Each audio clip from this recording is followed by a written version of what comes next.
Olá, seja muito bem-vindo ao nosso canal. Hoje nós vamos falar sobre as 5 dicas que vai fazer você ter um relacionamento feliz e um casamento duradouro. Você sempre quis ter um relacionamento feliz? Saber a receita para um casamento duradouro? Mas as brigas e as diferenças entre vocês impedem a sua felicidade? Eu sei exatamente pelo que você está passando nesse momento. Você está se sentindo magoada, frustrada, impotente e com muita raiva da vida? Olha, não fica assim, que eu posso ajudar você. Meu nome é Rosemary Sá. Eu sou Master Coach de Relacionamentos e Autoestima. E eu tenho ajudado muitas mulheres a resgatar o seu casamento e relacionamentos em várias áreas de suas vidas. Por isso, nesse vídeo eu quero compartilhar com você 5 dicas que, se você colocar em prática, vai mudar toda a sua história. Você vai compreender os principais pontos de mudança para começar a implementar na sua vida ainda hoje. E eu te garanto que dentro de poucos dias você vai sentir uma diferença no seu relacionamento. Mas antes, se inscreve no canal e ativa aí as notificações para você ser avisado ou avisada quando eu publicar novos vídeos. Bora ser feliz no casamento? Então vamos começar com a primeira dica. Não idealize o amor. Milhares de mulheres têm dificuldade nos relacionamentos porque elas idealizam o amor. Elas sonham com viveram felizes para sempre, sabe? Aquele conto de fadas. Você se lembra quando você era criança? Quando você era uma pequena, e te perguntavam e contavam aquelas historinhas para você de contos de fada? Lembra que você imaginava que um príncipe encantado ia chegar em cima de um cavalo branco, ia resgatar você de todos os problemas, você ia viver feliz para sempre? Assim como você, eu também acreditei nisso, gente. É, eu também escutava essas historinhas e idealizei o meu relacionamento, que ele ia ser assim, como um príncipe encantado. Mas não foi nada disso que aconteceu, porque afinal a gente é vida real, né? Então isso não existe, isso era apenas um conto de fadas. Então é importante você manter os pés no chão. Você deve racionalizar a sua relação, compreendendo que nem tudo é um mar de rosas. E que, para viver em paz, você deve fazer algum esforço consciente para superar essas diferenças. Eu não sei como é que você foi a sua vivência na sua infância. Se você teve alguma dificuldade, eu acredito que todos nós temos dificuldade no nosso dia a dia.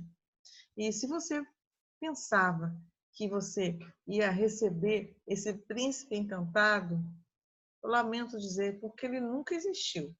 Isso era apenas fruto da sua imaginação, né?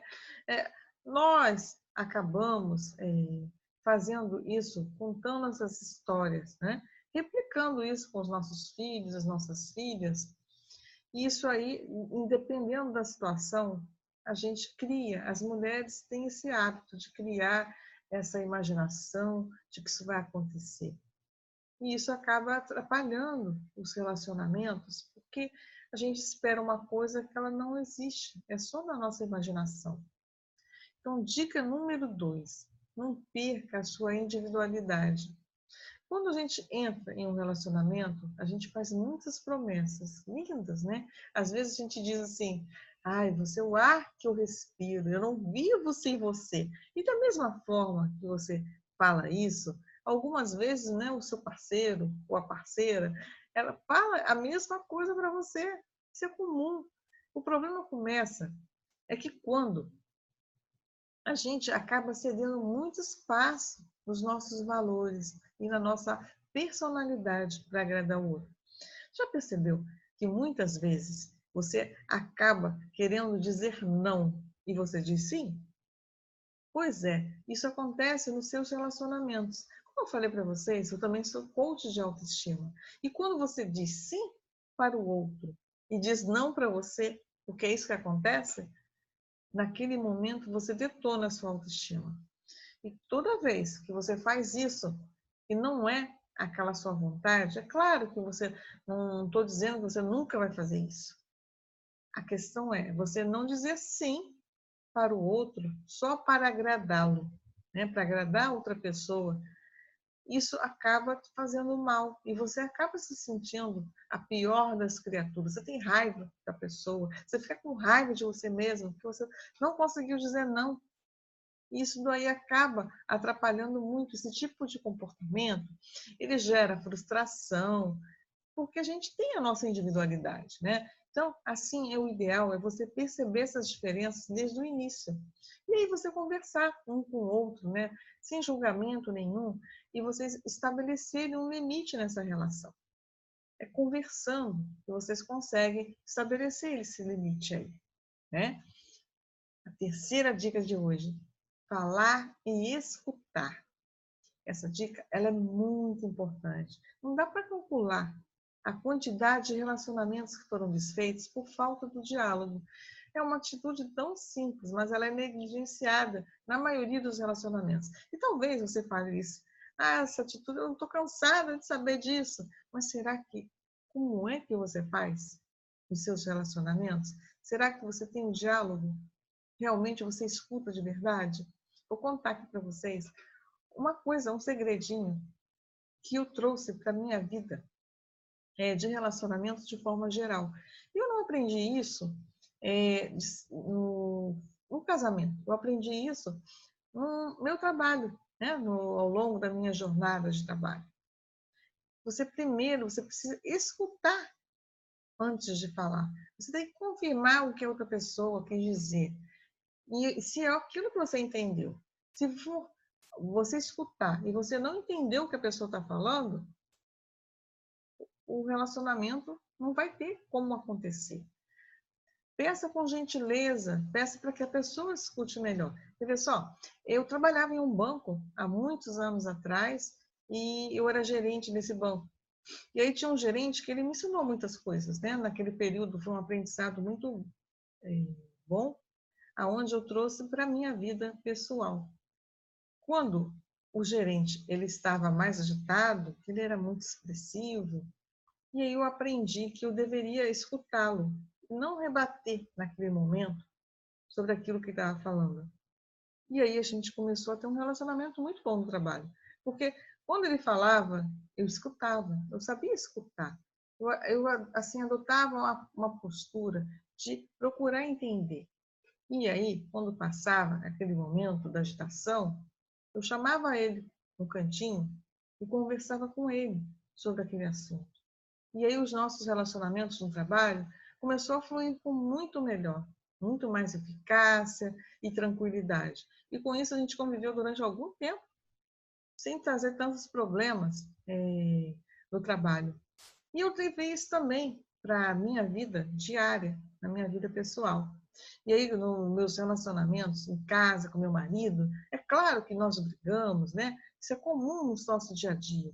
Mas quando ele fala, eu escuto. E eu escuto de verdade. Eu presto atenção naquilo que ele está falando. Porque, assim, existem algumas coisas que são diferentes para as pessoas. Como eu entendo, não quer dizer que a mesma pessoa entenda. Nós funcionamos de maneiras diferentes, principalmente no afeto. Eu não sei se você já percebeu que, às vezes, o seu relacionamento, quando, vamos supor que, vou dar um exemplo bem simplista aqui. Às vezes, o homem, né, o parceiro, a mulher mesmo, ou a parceira, ela, quando os seus relacionamentos, ela vai te dar um presente. E às vezes você nem não liga tanto para presentes. Aí eu tenho uma amiga que ela dizia assim no relacionamento dela, que ela tinha dificuldade em gastar dinheiro. E quando o marido dela vinha para dar um presente a ela, ela ficava com muita raiva, porque aquilo para ela não fazia sentido nenhum ela receber presente. Olha só. E ele tinha uma linguagem que ele adorava presentear, porque ele também gostava de ser presenteado. Então, eu escrevi um capítulo de um livro chamado Mindset Coaching. E eu falo nesse capítulo sobre os relacionamentos e a autoestima. E ali eu venho falando sobre alguns tipos de linguagem, né, de amor, que às vezes a pessoa ela precisa de ter aquela linguagem da fala, de você escutar elogio. E tem outros que não faz sentido isso para ele, escutar elogio. Para mim, por exemplo, escutar elogio, eu até me sinto mal quando a pessoa, às vezes, calando muito elogio comigo. Aos poucos, depois que eu conheci o coaching e tudo, aí eu comecei a entender que eu também precisava aceitar, porque eu tinha dificuldade, gente, em aceitar presente, eu tinha dificuldade em aceitar elogios. Sabe por quê? Porque eu não me achava merecedora.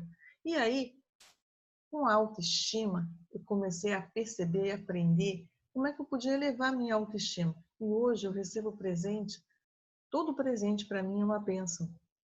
E eu sei que eu mereço esse presente. Quando alguém vem me entregar um presente, ou vem me dar um presente, eu aceito com muito carinho e muito amor. Porque, afinal, todos nós somos merecedores.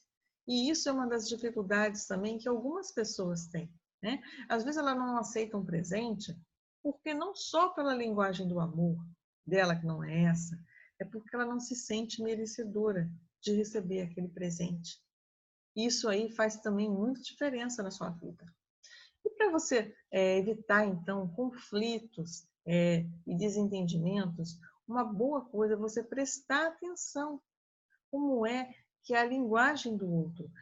Algumas pessoas gostam muito de receber abraços, outras não, nem tanto. Então, você perceber como é que cada um funciona faz toda a diferença. E eu estou falando isso porque eu também sou analista comportamental. E a gente trabalha com uma ferramenta que essa ferramenta ela mostra como é que os dois funcionam. E eu aplico muito essa ferramenta nos dois, né, no casal. E aí a gente percebe alguns pontos que geram conflitos. E através da ferramenta a gente percebe aí como é que a gente pode fazer para ajudar essas pessoas. Assim, eu vou dar só um exemplo muito simples para vocês. Eu atendi um casal e que a esposa, ela não gostava muito de se relacionar com outras pessoas. E aí ele, no caso, o esposo, ele adorava estar no meio das pessoas. Era muito importante para ele. E para ela não era. Só que ela não percebia que aquilo era importante para ele. Ele nunca tinha dito isso para ela. E aí eles geraram uma certa dificuldade nos relacionamentos. E aí, quando nós dois cruzamos essa ferramenta, a gente percebeu esses pontos de divergência. E aí foi muito simples. Eles conversaram e conseguiram se entender e criaram formas diferentes e acabaram tendo tranquilidade nisso e continuaram casados e resolveram essas questões. Então, assim, saber como é que o outro funciona é muito importante. Você saber como é que você funciona, como é que você é. Porque o autoconhecimento, as ferramentas de autoconhecimento, elas fazem toda a diferença na sua vida. Como é que você pode estar ajudando a ter um relacionamento se você nem se conhece? Se você não se conhece, é muito mais difícil de você ter um relacionamento com o outro. Então, quanto mais você se conhece, melhor os seus relacionamentos eles acontecem. Então, isso é muito bacana de você perceber. E a dica número 4, aprenda a lidar com as diferenças. A maior parte das discussões entre os casais acontece pela falta de respeito de um para com o outro. Discute-se por causa do jeito de usar pasta de dente, por conta das toalhas molhadas, né, que a gente deixa às vezes em cima da cama, esquece, ou o sapato que você larga no meio da sala, ou você dobra a roupa de maneira diferente, ou às vezes até a maneira, o lugar que você senta. Você já percebeu que às vezes cada um de nós temos um lugar para a gente sentar na mesa? E se o outro sentar naquela cadeira, às vezes a gente fica chateado. Então, são alguns pequenos detalhes que a gente precisa de observar. Então, assim, a gente tem que estar aberto, né, a aprender coisas novas. Essas novas habilidades de respeito, como é que você pode solucionar, às vezes, aí, alguma divergência, e sem brigas e ofensas. Você já parou para pensar que quando você aprende uma coisa nova, você desenvolve outras habilidades e a sua percepção muda. E quando você muda a sua percepção, seus relacionamentos também ficam diferentes, às vezes muito melhor. E aí você se sente muito mais feliz. Quem que não gosta de aprender, né? Quanto mais você aprende, mais a sua autoestima, né, ela se sente, eleva ainda mais. Isso é maravilhoso. A dica número 5. Eleve o nível do seu relacionamento. Gente, atitude é tudo. Trate o outro como é que você gostaria de ser tratado. Dessa forma, você pode surpreender aí o seu cônjuge, né? Com pequenas atitudes que demonstram que você o ama. Será que você, ao longo desse tempo de vocês estão juntos, entre namoro, noivado, relacionamentos, você foi sincero em todas as suas ações? Será que você tem um relacionamento saudável, sem brigas? Porque você observa algum detalhe que você já esqueceu, já tem tempo que você não observa algumas coisas que o seu parceiro gosta e você nem não tem feito isso, né? Então, assim, são alguns pontos que você pode estar melhorando nos seus relacionamentos. Que tal você fazer uma surpresa? Surpreender o seu cônjuge? Já pensou você surpreender a sua esposa? Você surpreender hoje a sua namorada? Você surpreender alguém que faça sentido para você, que você ama? Não precisa ser, de repente, aí um casal, mas você pode surpreender até os amigos, né? Quanto tempo que você não dá um telefonema e fala com aquela pessoa importante? Há quanto tempo que você não cria um ambiente mais romântico? Há quanto tempo que você não faz alguma coisa inusitada? Você convida para ir ao cinema, para ir ao teatro? Há quanto tempo que você não sai para dançar? Há quanto tempo que você não faz uma mesa linda para você receber o seu parceiro, né, no final do dia no jantar, para você animar? Aquela noite picante também, né? Há quanto tempo que às vezes você não faz uma coisa diferente para você poder apimentar o seu relacionamento? Tudo isso é importante nos relacionamentos. Coloque então em prática algumas dessas dicas aí, eu tenho certeza que vai te ajudar muitíssimo nos seus relacionamentos. Olha, um grande beijo e até o próximo vídeo. Tchau!